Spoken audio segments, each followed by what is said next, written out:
சினிமாவில் நடப்பது போல நிஜத்திலும் அரங்கேறியிருக்கிறது அரியலூரில் ஒரு காதல் கதை.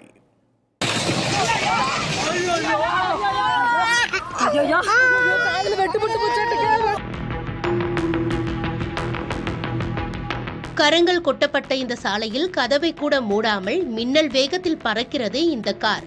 அதில்தான் தன் இன்ஸ்டாகிராம் காதலனுடன் தப்பி சென்றிருக்கிறார் இந்த இளம்பெண்.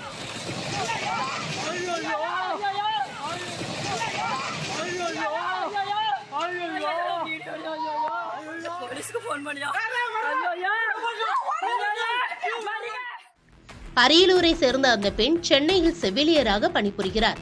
சிங்கப்பூரில் பணிபுரியும் புதுக்கோட்டை மாங்குடியை சேர்ந்த குமரேசன் என்பவருக்கும் இந்த இளம்பெண்ணுக்கும் இன்ஸ்டாவில் பழக்கம் ஏற்பட்டு பின் காதலாக மலர்ந்திருக்கிறது.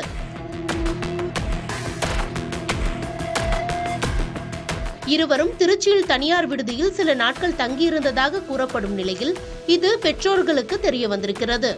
இரு வீட்டாரும் இவர்களின் காதலை ஏற்றுக்கொள்ளாத நிலையில் அந்த பெண்ணிடம் இருந்த மொபைல் போனை வாங்கிக் கொண்டு சின்ன பட்டாக்காடு கிராமத்தில் உள்ள சகோதரி வீட்டில் தங்க வைத்திருக்கின்றனர். இந்த தகவலை அந்த பெண் ரகசியமாக அலைபேசி மூலம் தொடர்பு கொண்டு குமரேசனிடம் கூறியிருக்கிறார்.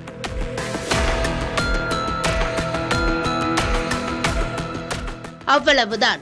மறுநாளே காரில் நண்பர்களுடன் வந்த குமரேசன் திருமண அழைப்பிதழ் கொடுக்க வந்தது போல் நடித்து வீட்டினுள் சென்றிருக்கின்றனர். அந்த பெண்ணின் சகோதரியை அவர்கள் வைத்திருந்த கத்தியை காட்டி மிரட்டியதாக தெரிகிறது. அப்போது அதை சகோதரி தடுக்க முற்பட்ட போது அவரின் குழந்தையின் காதில் கத்திப்பட்டு ரத்தம் கொட்டி இருக்கிறது.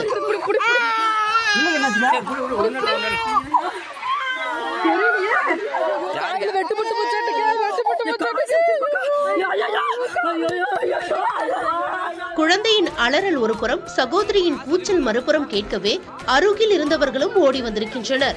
எதையும் பொருட்படுத்தாத அந்த இளம்பெண் காதலனுடன் மின்னல் வேகத்தில் காரில் பறந்து சென்றிருக்கிறார்.